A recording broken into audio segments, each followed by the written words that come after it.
caros telespectadores, estamos dando início a mais um programa Escola Bíblica Dominical em Debate. Este é um programa de responsabilidade do Departamento de Ensino Bíblico e da Superintendência Geral da Escola Bíblica Dominical da Assembleia de Deus em Mossoró, no Rio Grande do Norte.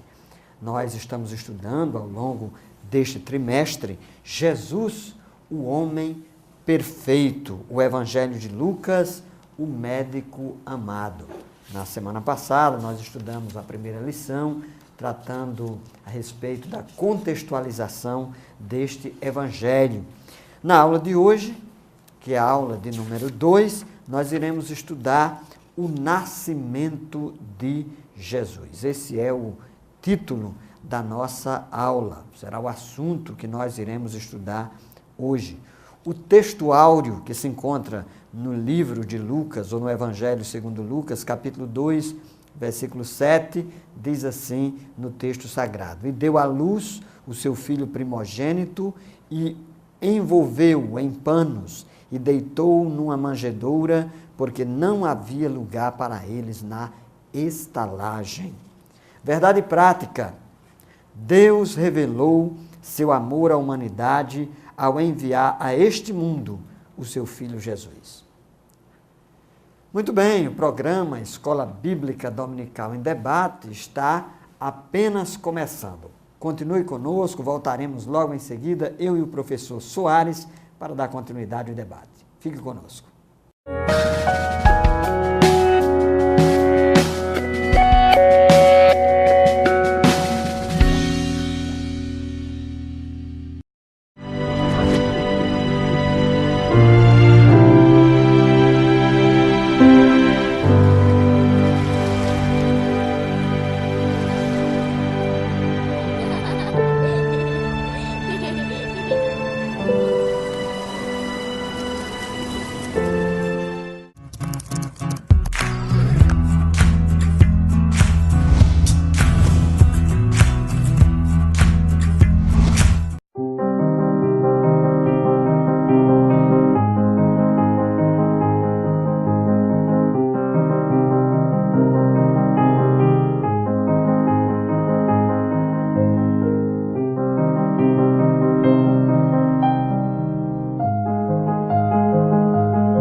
Estamos de volta com o programa Escola Bíblica Dominical em Debate. Pai do Senhor, pastor Zé Roberto. Pai do Senhor, meu irmão Soares. Caro telespectador do programa Escola Bíblica Dominical em Debate, estamos mais uma vez aqui para cooperar nesse trabalho abençoadíssimo que é esse debate, estudando as lições da Escola Bíblica Dominical. E como disse o pastor Zé Roberto, frisou muito bem, nós estamos estudando o terceiro evangelho, Evangelho de Lucas, dando destaque, sobre Jesus, o homem perfeito. Então, no Evangelho de Lucas, nós encontramos realmente a humanidade perfeita em Cristo Jesus. E aqui na introdução dessa lição que nós vamos debater aqui, o nascimento de Jesus, como já frisou nosso querido pastor Zé Roberto, é uma lição maravilhosa, onde a gente vai aqui discorrer, tratar sobre a questão do nascimento de Jesus de uma forma bem didática, para todos nós crescermos na graça e no conhecimento do nosso Senhor Jesus Cristo. E logo aqui na introdução, nós observamos que Lucas narra o nascimento de Jesus, situando no contexto as profecias bíblicas, tanto do judaísmo como nos dias atuais. Então, as profecias das páginas do Antigo Testamento vão evidenciar o nascimento de Jesus de uma forma muito contundente, muito clara. E eu já começo destacando uma profecia realmente que foi muito importante, que dá destaque ao nascimento do nosso Senhor Jesus Cristo e que se cumpriu no Novo Testamento. Se encontra lá no profeta Isaías, capítulo 7, versículo 14, que diz assim a palavra do nosso Deus: portanto, o Senhor mesmo vos dará um sinal, e eis que uma virgem conceberá e dará à luz um filho, e chamar-lo-á Emanuel, que significa Deus conosco. Então a gente percebe claramente que a profecia do profeta Isaías vai se concretizar, vai se consumar nos evangelhos, e Lucas vai dar destaque a essas profecias. A gente vai observar que o evangelho segundo Lucas, também como o evangelho de Mateus, o evangelho de Marcos, mas em especial o evangelho segundo Lucas, vai fazer de uma certa forma uma relação e trazer os rituais, as concepções, os mandamentos judaicos, e vão se concretizar profeticamente no Novo Testamento, em especial aqui nos detalhes que o Evangelho segundo Lucas destaca. Então, a gente percebe claramente que esse Evangelho, dentro das suas particularidades, dentro das suas características, em relação aos outros Evangelhos, como o Evangelho de Mateus, como o Evangelho de Marcos, Lucas, com muita maestria, com muita habilidade histórica, vai detalhar a vida e a obra e o nascimento de Jesus de uma forma muito peculiar, muito própria de um historiador, como ele assim era. Nós observamos que na nossa lição, o título maior, Jesus, o homem perfeito, o Evangelho de Lucas, o médico amado. Realmente, Lucas era um médico, mas poucas pessoas sabem que Lucas era um historiador nato, e que com muita habilidade histórica vai dissecar, vai delinear de forma detalhada a história do nosso Senhor Jesus Cristo. Pastor Zé Roberto.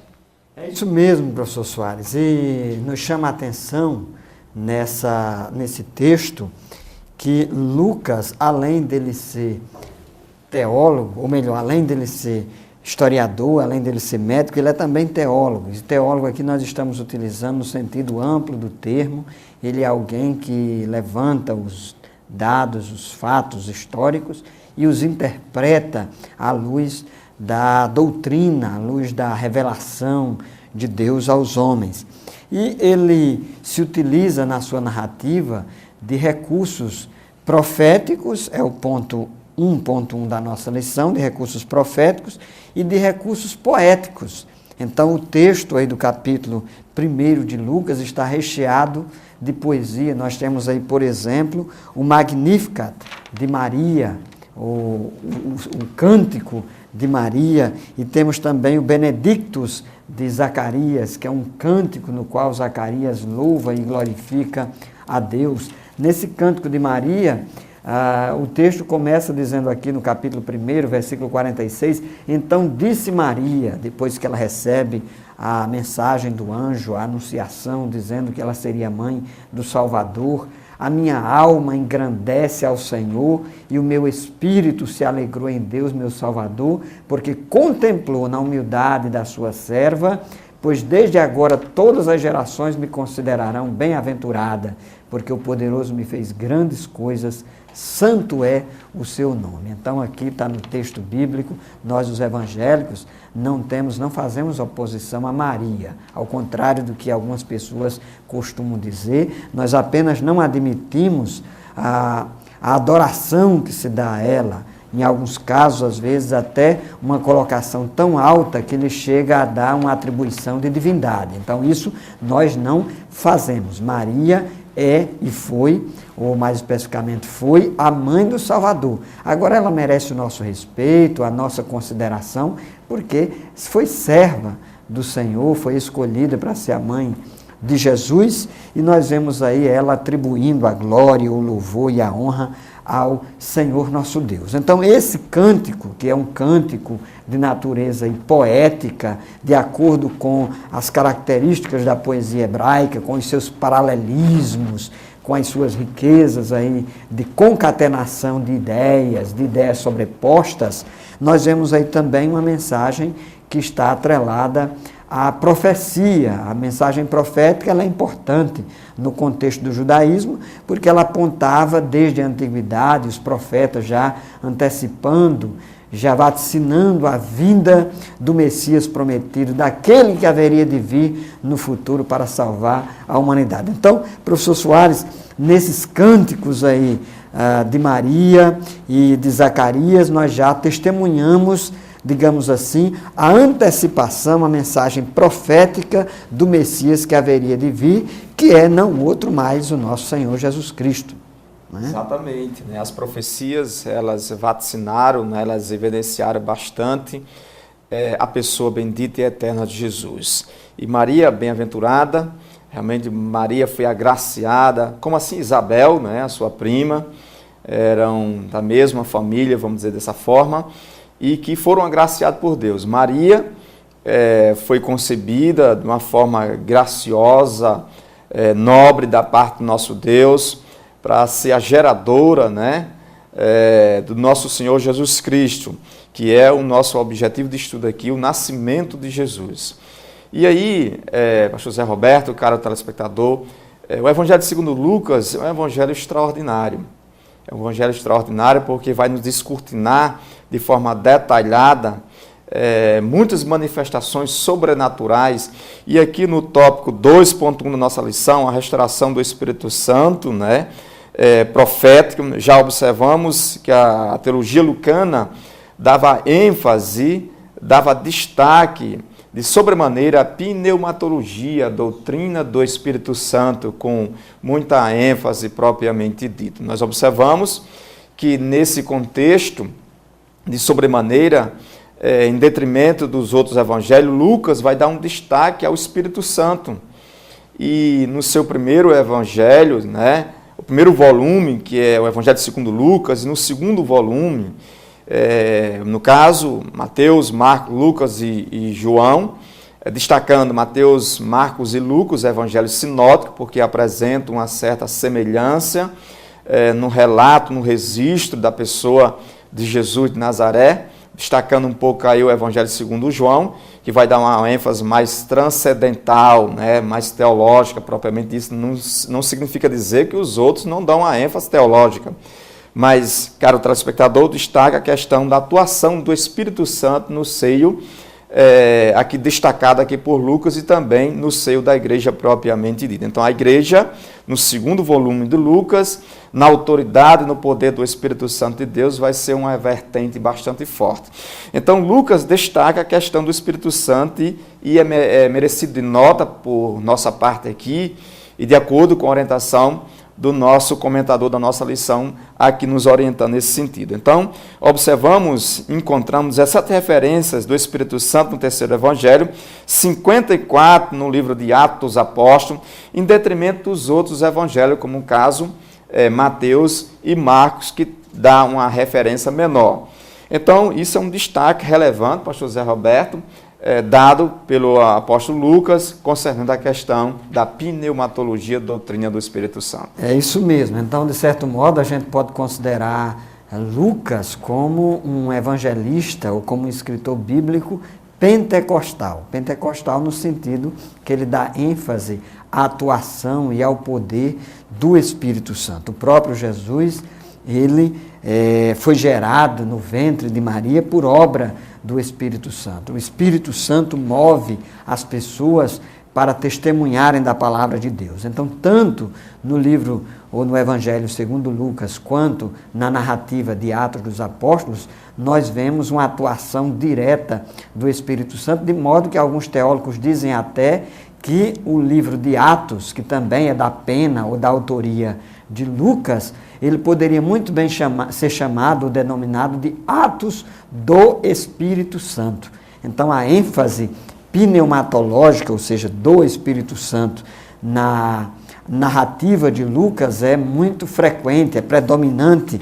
E não por acaso nós, os pentecostais, nós nos identificamos muito com a narrativa lucana. E queremos ressaltar aqui também que a partir da narrativa é possível nós estabelecermos doutrinas. Nós vemos aqui nos evangelhos e também no livro de Atos dos Apóstolos que esse poder do Espírito Santo está disponível para a igreja do Senhor Jesus Cristo, de modo que a igreja de hoje ela é chamada a ser, ao estar debaixo do poder e da orientação do Espírito Santo. Queridos, o nosso comentarista, inclusive o pastor José Gonçalves, ele diz assim: não é à toa que a maioria das referências ao Espírito nesse evangelho, que é o Evangelho segundo Lucas, ocorra nos 2 primeiros capítulos que relatam o nascimento de Jesus. Então, é uma demonstração a mais que o nascimento de Jesus foi a atuação do Espírito Santo. E o Espírito Santo é Deus. Nós não podemos deixar de tratar desse assunto aqui. Nós cremos num Deus único, verdadeiro, que é um Deus que é Pai, Filho e Espírito Santo. Não é isso, professor Soares? Perfeitamente. A Bíblia assevera nesse sentido de uma forma bastante forte e a gente corroboramos também. O apóstolo Paulo, na Epístola aos Gálatas, capítulo 4, versículo 4, nos diz claramente: vindo, porém, à plenitude do tempo, Deus enviou seu Filho, nascido de mulher, nascido sobre a lei. Então a gente percebe claramente o apóstolo Paulo dando fundamento, Jesus entrando no cenário da história humana com muita graça, com muita sabedoria, de uma forma plena, dentro do contexto da Pax Romana. Jesus entra de forma triunfal para mudar a história da humanidade, para mudar realmente o vaticínio do gênero humano propriamente dito. Então, caro telespectador, Lucas, com muita maestria, com muita habilidade histórica, vai nos descortinar esses temas maravilhosos da cristologia, né, da pneumatologia, da igreja de um modo geral, de uma forma muito própria, de uma forma muito particular, de uma sensibilidade teológica realmente notável nas Sagradas Escrituras. Então nós percebemos isso, que as páginas bíblicas declaram isso de igual modo. Então a gente percebe que nesse primeiro tópico, de forma sintética, de forma resumida, podemos destacar que o nascimento de Jesus se deu na plenitude dos tempos, cumprindo todas as profecias bíblicas. E aí a gente tem que destacar isso. As profecias do Antigo Testamento, elas se cumprem de uma forma cabal, de uma forma completa nas páginas do Novo Testamento. Pastor Zé Alberto. Muito bem, então nós vamos para um breve intervalo e nós voltaremos em seguida, dando sequência ao nosso debate. Continue conosco.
Meu amado irmão, minha irmã, caro telespectador, estamos de volta ao programa Escola Bíblica Dominical em Debate. Nós estamos estudando ao longo deste trimestre o Evangelho segundo Lucas, Jesus, o homem perfeito.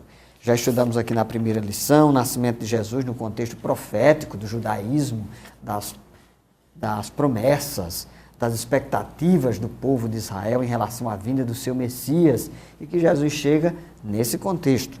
Nesse ponto 2 da nossa lição, o segundo tópico, nós vamos falar sobre Zacarias e Isabel. É bem sabido aqui dos nossos caros telespectadores que a narrativa dos fatos de Lucas, que precederam o nascimento de Jesus, envolve antes o nascimento de João Batista, que é o profeta, aquele que viria para preparar o caminho. Inclusive, Lucas capítulo 3, versículo 4 e 5, é dito que João Batista, ele seria a voz do que clama no deserto e precederia o Senhor preparando o seu caminho. Mas até que João Batista nascesse, aconteceram algumas coisas aí dignas de destaque, importantes no contexto da narrativa lucana, ou da narrativa de Lucas. É que Zacarias, ele era sacerdote, Zacarias, o pai de João Batista, ele era sacerdote, a sua esposa Isabel, ela era estéril e não era fértil.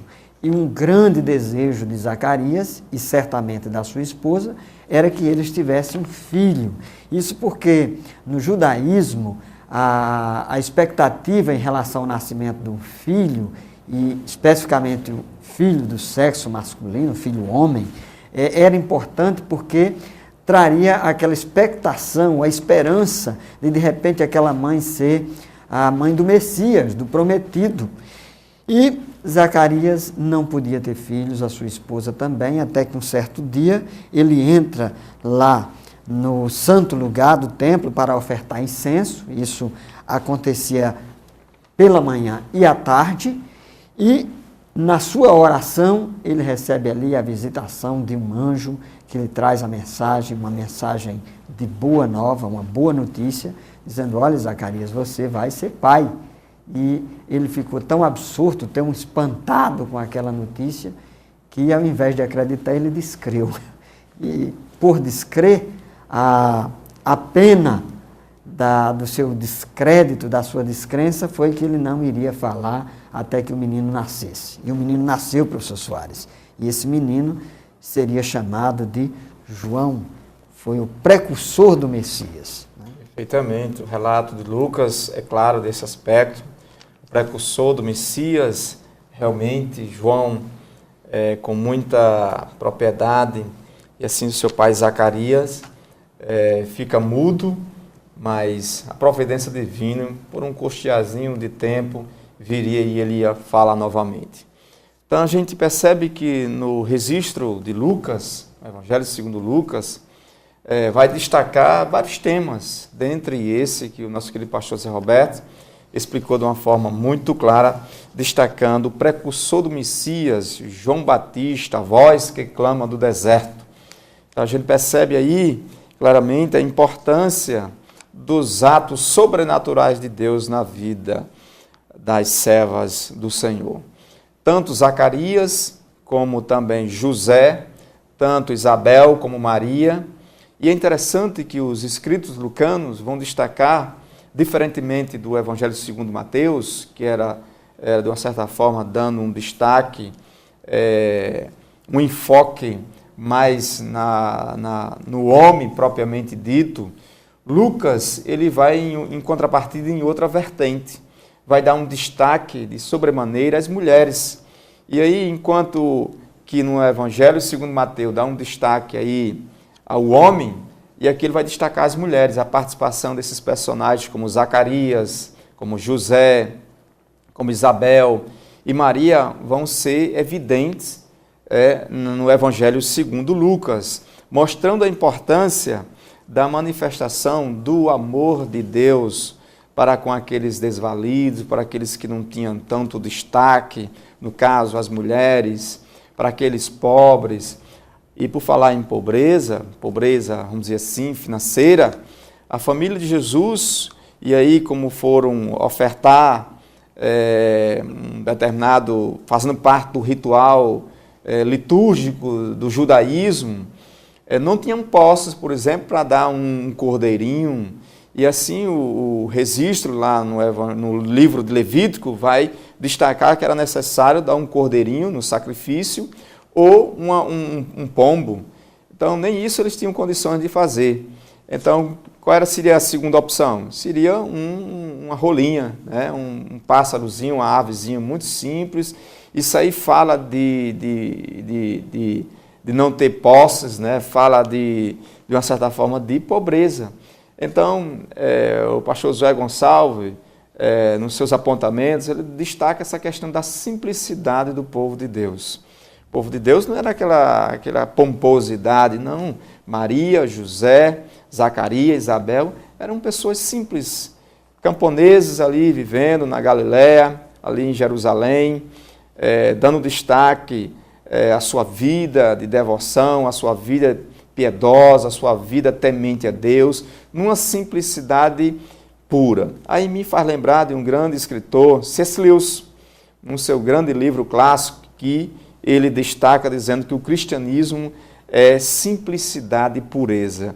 E aí eu encontro, pastor Zé Roberto, na vida de José, de Maria, de Zacarias e Isabel, essa simplicidade, essa pureza dos verdadeiros cidadãos dos céus. É verdade, professor Soares. De fato, a gente tem que reconhecer que pessoas cultas, né, consideradas inteligentes ou pessoas ricas no contexto do Evangelho, é raridade mesmo, porque, de fato, as pessoas que são alcançadas pelo Evangelho, em sua maioria, são pessoas simples, porque aprove a Deus chamar para Ele aquelas pessoas que são mais simples, as pessoas que não são detentoras de grande conhecimento. Evidentemente isso pode acontecer, mas é exceção mesmo. As pessoas mais simples, até porque Jesus chamou para ele, disse: vinde a mim todos vós cansados e sobrecarregados, e eu vos aliviarei. São para essas pessoas que Jesus se manifesta, aparece, se revela.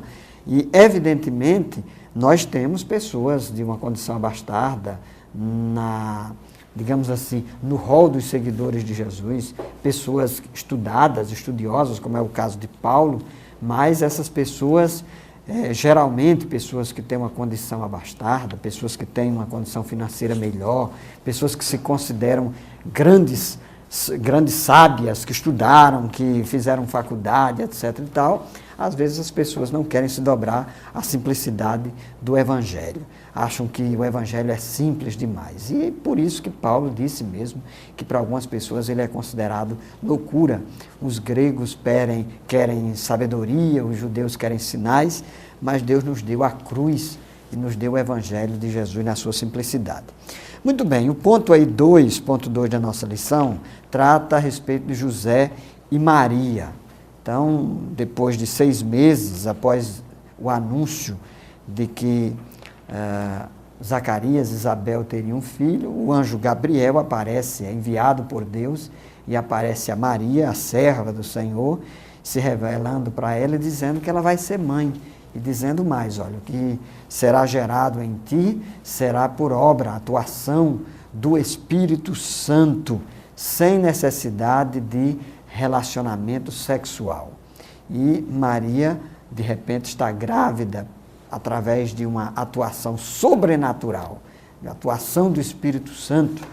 E José, quando vê a sua noiva, ele estava prometido, ou ela estava prometida a casamento a José, ele intentou no seu coração abandonar Maria. E, irmãos, aqui me chama a atenção, a gente tem que elogiar a sensibilidade de José. José, ele poderia ter entregue Maria às mãos dos acusadores, denunciá-la, dizer que ela havia cometido algum tipo de pecado, de adultério, porque evidentemente ele não sabia de nada, mas ele resolveu deixá-la em secreto, como uma forma de preservá-la. Isso é uma demonstração do seu amor, da sua consideração por aquela mulher. Mas o seu coração, o coração de José, era um coração tão centrado e focado em Deus, que o anjo do Senhor, o anjo também, ou melhor, o próprio anjo, Gabriel, aparece também a ele para lhe revelar e dizer: olhe, José, o que está gerado ali em Maria é por obra e graça do Espírito Santo. E a partir dali, então, José passa a apoiar e acompanhar a sua esposa, sabendo que quem estava ali no ventre daquela mulher ou da sua mulher era o prometido, era o Messias. Irmãos, que mensagem maravilhosa! É a mensagem do Deus que se fez carne. João, capítulo 1, versículo 1 diz que no princípio era o Verbo estava com Deus e o Verbo era Deus. João, capítulo 1, versículo 14, o evangelista diz que o Verbo se fez carne e vimos a sua glória como a glória do unigênito do Pai, cheio de graça e de verdade. Foi uma visitação. O próprio Deus se fazendo gente, se fazendo carne, vindo morar no meio de nós. Que mensagem extraordinária! Não por acaso os anjos proclamaram e disseram paz na terra aos homens de boa vontade. Deus resolveu, no alto da sua soberania, visitar a humanidade e visitar os homens. Vejam só, percebam isso. Há um tempo atrás, aí em 1969, quando a nave Apollo 11 chegou lá na Lua, os repórteres do mundo inteiro propagaram e disseram que havia acontecido o maior evento histórico de todos os tempos. E diziam ele: o homem colocou os seus pés na Lua. Naquele momento, um evangelista americano foi às cadeias de rádio e televisão e disse: senhoras e senhores, o maior evento de todos os tempos não foi o homem ter colocado os seus pés na Lua, mas foi Deus ter colocado os seus pés na terra através de Jesus Cristo. Então, isso é algo que nos espanta, algo que nos causa espanto, maravilha, saber que Deus está conosco, que Deus, o Emanuel, é Deus conosco. Muito bem, nós estamos encerrando mais um bloco do nosso programa Escola Bíblica Dominical em Debate. Nós voltaremos daqui a pouco, eu estou aqui, professor Soares, e iremos debater o terceiro ponto da nossa lição, o nascimento de Jesus e os camponeses. Você vai saber por que Deus se revelou aqui no nascimento de Jesus aos simples, aos camponeses, aos pobres. É uma mensagem importante. Permaneça conosco, voltaremos logo em seguida.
Estamos de volta com o programa Escola Bíblica Dominical em Debate.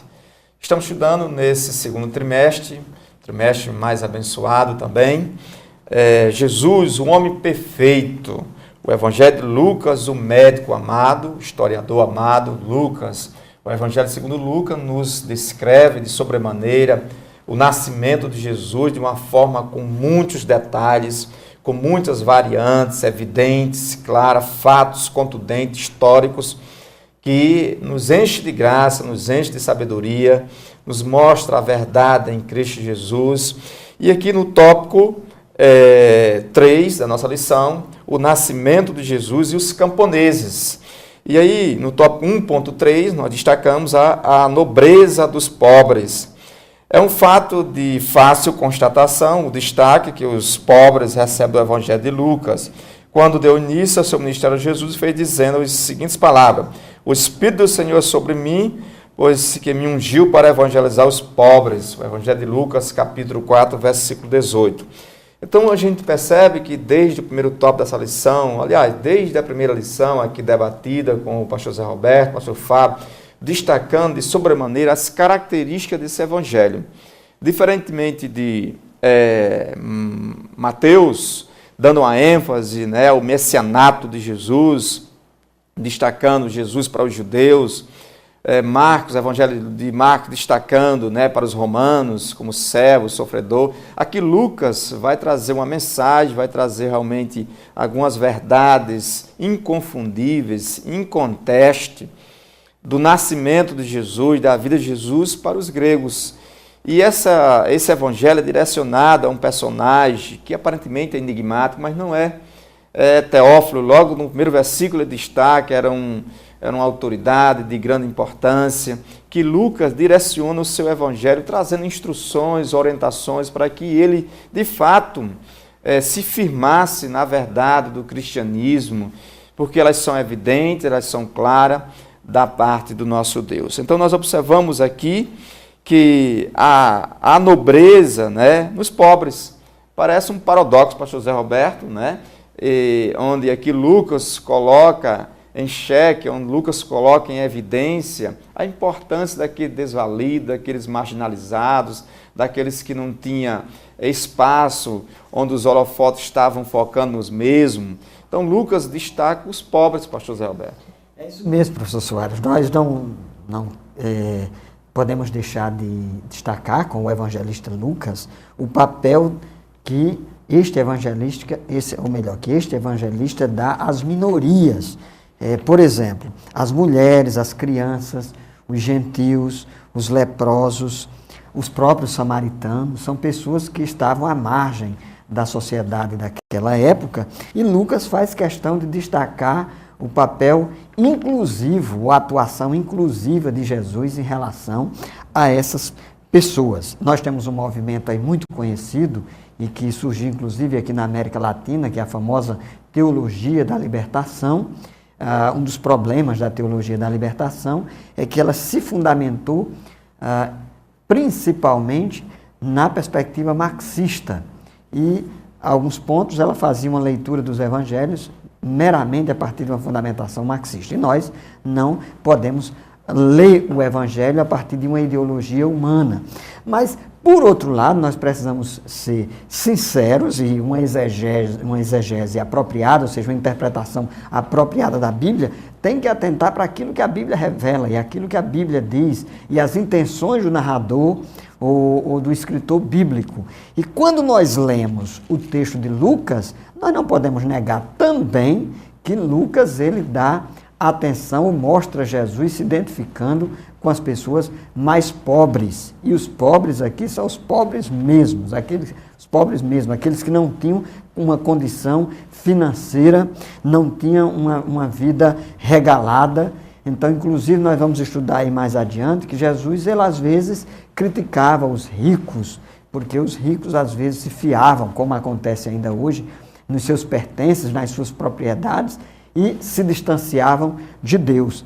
Então, de fato, irmãos, os pobres são as pessoas que mais procuram a Deus. Não é que Deus escolheu os pobres, mas o que geralmente acontece é que os pobres geralmente escolhem a Deus. Então o comentarista aqui diz inclusive que um anjo do Senhor foi enviado especialmente aos camponeses pobres, que eram os pastores.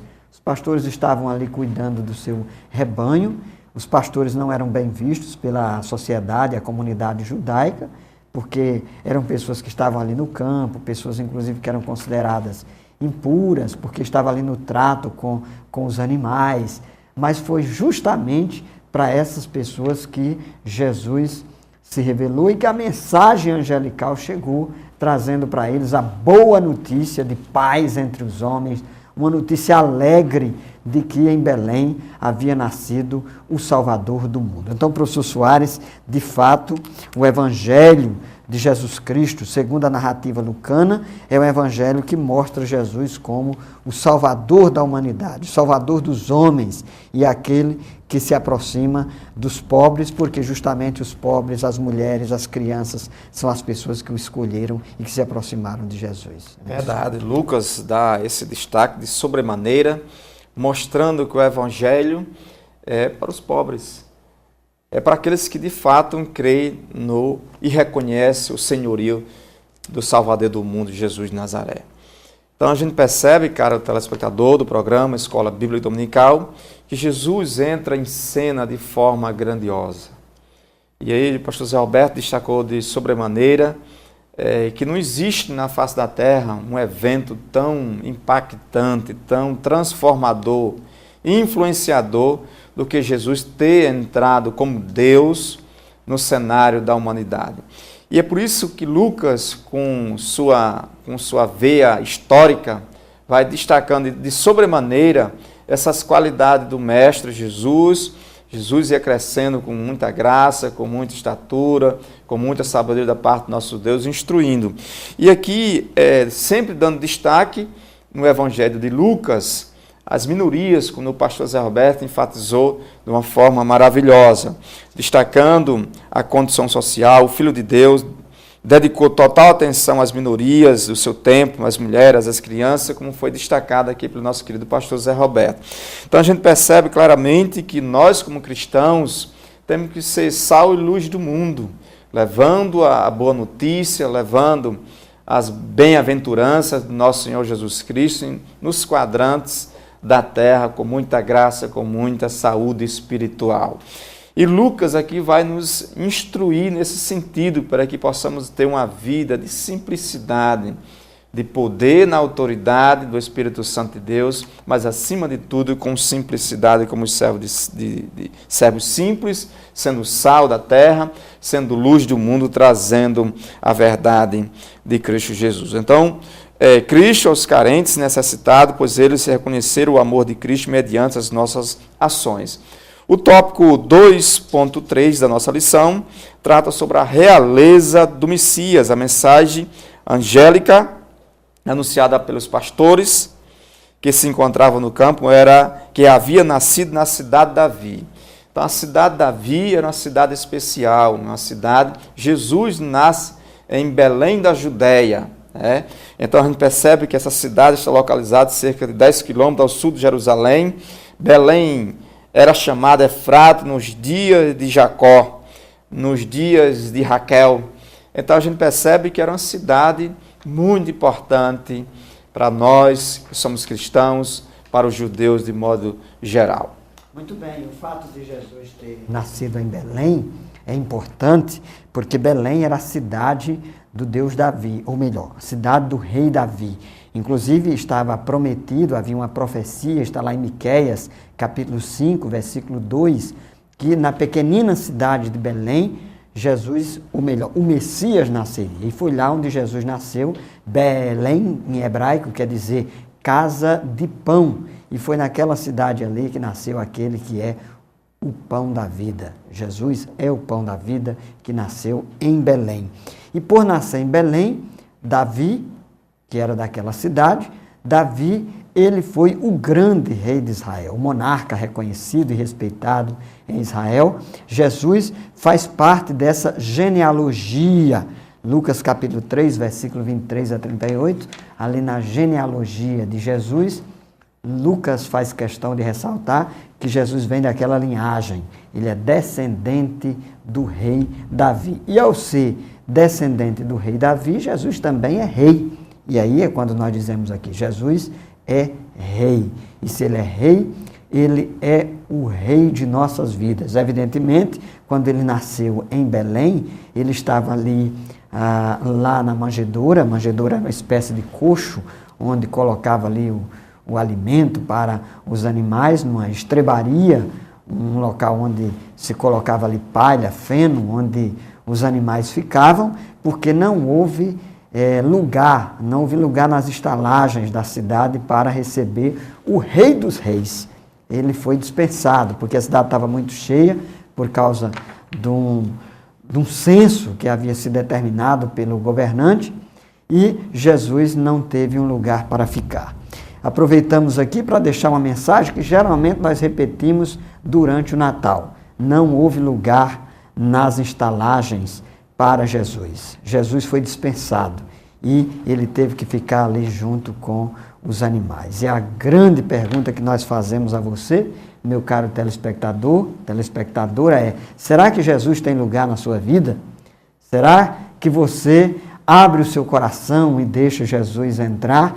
Será que aquele menino, aquela criança que nasceu lá em Belém, naquela pequena cidade da Judéia, será que ele encontra guarida na tua vida? É importante que você medite a esse respeito. Saiba você que o rei de Israel não foi reconhecido assim quando nasceu e quando ali esteve há aproximadamente 2000 anos. Evidentemente, chegará o tempo em que Jesus virá como rei glorioso, de forma triunfal. Está lá em Apocalipse, capítulo 19, capítulo 20. Jesus será reconhecido como o rei dos reis e senhor dos senhores. Mas até que esse dia chegue, ou até que chegue esse momento, o que nós temos aqui é o retrato, é uma figura de um homem ou de uma criança que não recebeu da humanidade o reconhecimento que lhe era devido. Mas os pastores e os magos lá que receberam a revelação do Senhor se prostraram perante ele, reconhecendo a sua autoridade, a sua grandeza. Para alguns poucos, Jesus continua se revelando. E se revela para aqueles que abrem o seu coração e que estão dispostos a verem, a perceberem nas páginas das Sagradas Escrituras a maior mensagem de todos os tempos, a mensagem que os anjos trouxeram, a revelação profética do Antigo Testamento, de que um belo dia, ali, naquele estábulo, naquela manjedoura, estava aquele que havia criado os céus e a terra. Meu caro telespectador, há lugar no seu coração para Jesus? Pense nisso, reflita a respeito dessa mensagem. Nós vamos para um breve intervalo, voltaremos em seguida para debatermos o quarto e último ponto da nossa lição, a respeito do nascimento de Jesus e o judaísmo. Fique conosco.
programa Escola Bíblica Dominical em Debate.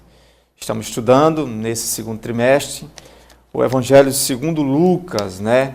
E aí nós observamos claramente, Lucas vai nos apresentar Jesus como o homem perfeito. Jesus mostra no seu Evangelho uma humanidade perfeita em Cristo Jesus. É isso que nós estamos estudando nessa segunda lição, dando destaque aqui o nascimento do Mestre amado Jesus de Nazaré, que entrou no cenário da história para mudar o mundo e mudou com sua mensagem de esperança, com sua mensagem de fé.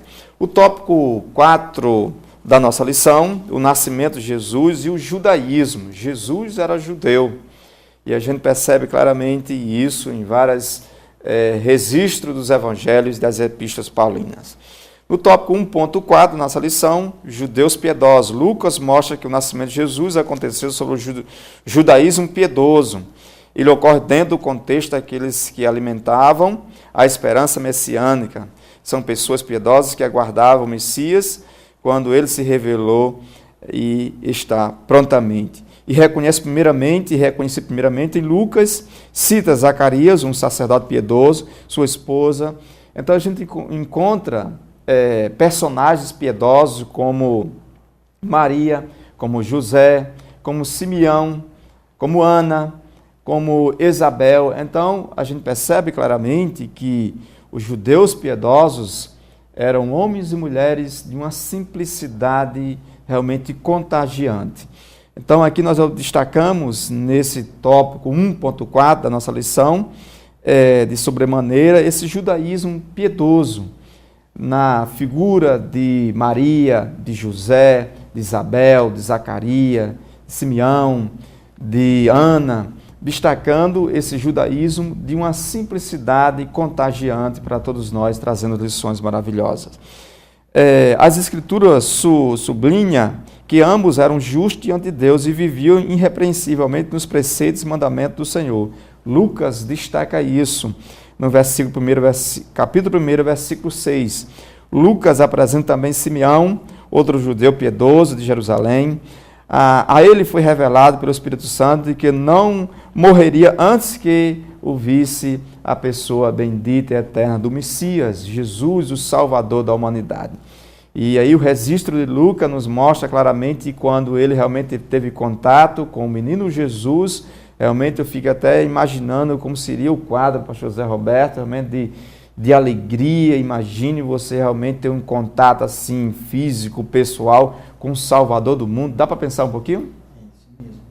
Inclusive, o próprio Simeão, ele recebeu uma revelação do Senhor que ele não morreria sem que antes ele tivesse visto o Salvador do mundo. E a profecia, a palavra se cumpriu cabalmente. E esses judeus piedosos, professor Soares, eram pessoas devotadas à oração, ao jejum. É o caso, por exemplo, aí de Ana, não é? Que era uma profetisa que estava ali no templo, que se consagrava, que buscava a presença de Deus. Então havia muitos judeus ali no círculo e que voltadas para Jerusalém, para o templo, para o serviço sagrado do Senhor, eram pessoas dedicadas a Deus e que buscavam ao Senhor em oração e em jejum. E foram essas pessoas que receberam a revelação de Deus, a orientação de Deus. Então, isso nos traz a mensagem de que recebe mais de Deus quem se dedica mais a Ele, quem busca mais a Ele, através da oração, através do jejum. E eu aproveito também para apontar aqui o papel desses anciãos, essas pessoas idosas aqui. Tanto Simeão quanto Ana eram pessoas idosas. E quantas pessoas idosas a gente não vê nas nossas igrejas, no contexto mesmo do cristianismo, pessoas que estão ali na sua idade avançada, procurando a Deus, se centrando mais na palavra, na oração, no jejum, e essas pessoas têm sido ricamente abençoadas com a palavra de Deus. Então é importante aí para a gente aprender a valorizar as pessoas mais idosas da nossa igreja e dizer que o Senhor tem um mistério, né? Tem uma revelação, tem uma palavra para essas pessoas. E olha o louvor, como foi bonito o louvor aqui de Simeão, quando ele colocou a criança ali nos braços, quando ele pegou o menino Jesus ali nos braços, ele louvou a Deus dizendo, está aqui no capítulo 2, versículo 29, Agora, Senhor, podes despedir em paz o teu servo, segundo a tua palavra, porque os meus olhos já viram a tua salvação, a qual preparaste diante de todos os povos, luz para a revelação aos gentios e para a glória do teu povo de Israel. Então, um cântico de louvor, de adoração deste homem de Deus, esse homem piedoso, né, professor Soares, que se regozija diante de Deus por estar ali, como você mesmo disse muito bem na sua palavra e na sua mensagem, está diante do Salvador do mundo. Então é algo maravilhoso. É um privilégio realmente único.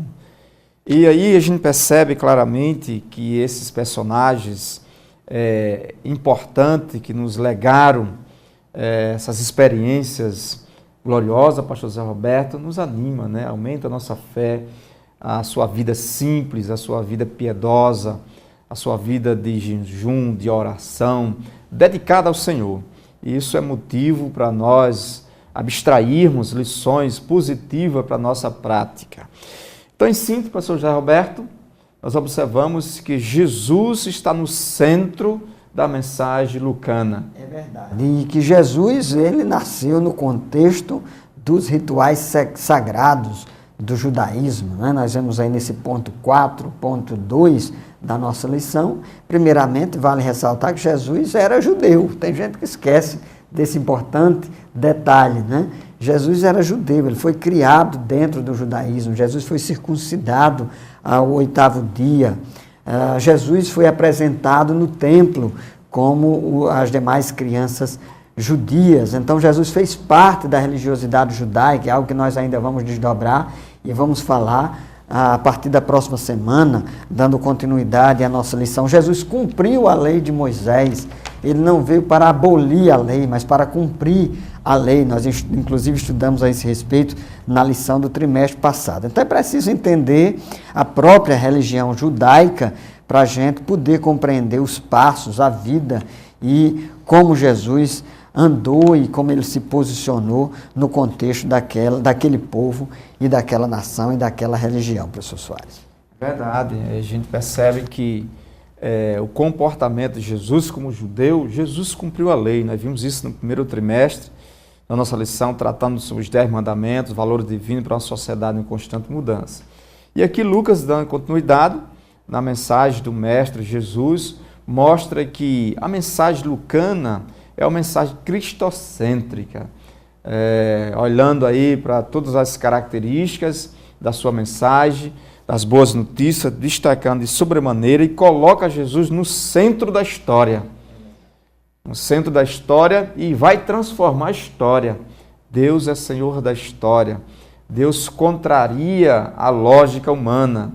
Olha só, pega Isabel, uma mulher já de uma idade já avançada, estéril, pega Maria, uma jovem, o Espírito Santo fecunda o óvulo de Maria de uma forma sobrenatural. Então a mensagem lucana é uma mensagem de esperança e de fé. É isso mesmo. E para concluir, como conclusão da nossa lição, nós queremos reforçar isso que o professor Soares acabou de dizer. Jesus, ele é o Senhor da história. E sendo o Senhor da história, ele dividiu a história em antes e depois dele. O mundo se divide em antes e depois de Cristo. Isso quer dizer que ele não pode passar desapercebido. A vinda de Jesus, o Deus homem, à terra, ele muda radicalmente a nossa forma de ver o mundo. A vinda de Jesus à terra nos faz rever os nossos valores, as nossas posições, a forma de nós olharmos para as pessoas. Se Jesus se identificou com os mais simples, se Jesus se identificou com os mais pobres, se Jesus se identificou com os marginalizados, com as minorias, nós não podemos fazê-lo de forma diferente. Precisamos olhar para essas pessoas da sociedade de igual modo e ver o mundo do mesmo jeito que Jesus olhou. Muito bem, mas nós já estamos chegando aqui aos momentos finais do nosso programa e queremos dizer para você, como sempre temos feito aqui, que o debate não acaba. O debate não cessa por aqui. O debate continua e ele continua na Escola Bíblica Dominical lá na sua congregação. No próximo domingo tem Escola Bíblica Dominical a partir das 9 da manhã. Pega lá a sua revistinha, se você ainda não tem a sua revista, adquira, tá certo? Faça a sua matrícula na escola dominical, procure lá uma classe de acordo com a sua faixa etária e diga, olha, eu a partir de hoje quero frequentar a escola bíblica dominical, eu quero crescer na fé, eu quero amadurecer na fé. Eu vi lá na televisão que aqui tem escola dominical e eu quero aprender mais a respeito de Jesus. Então, você vai ter uma revistazinha igual a essa lá, você vai adquirir e você vai ser um aluno assíduo da escola bíblica dominical. Vai ser maravilhoso. Vá você, leve toda a sua família. Não é isso, professor Soares? Perfeitamente. A escola bíblica dominical é o maior privilégio, o maior seminário teológico da face da terra. Então, Lucas aqui nos mostra a mensagem de esperança. Jesus é o modelo perfeito de humanismo. Vamos olhar para Jesus. É isso mesmo. Então, nossa palavra aqui final, nossa conclusão, lembrando para você, Jesus é o centro da história, mas muito mais importante do que ele ser o centro da história, é que ele seja o centro da sua vida. Então, abra o seu coração, deixe Jesus se tornar Senhor e Rei da sua existência. Muito obrigado pela sua audiência. Até o próximo programa, se o Senhor nosso Deus permitir. Fique na paz do Senhor. Paz do Senhor.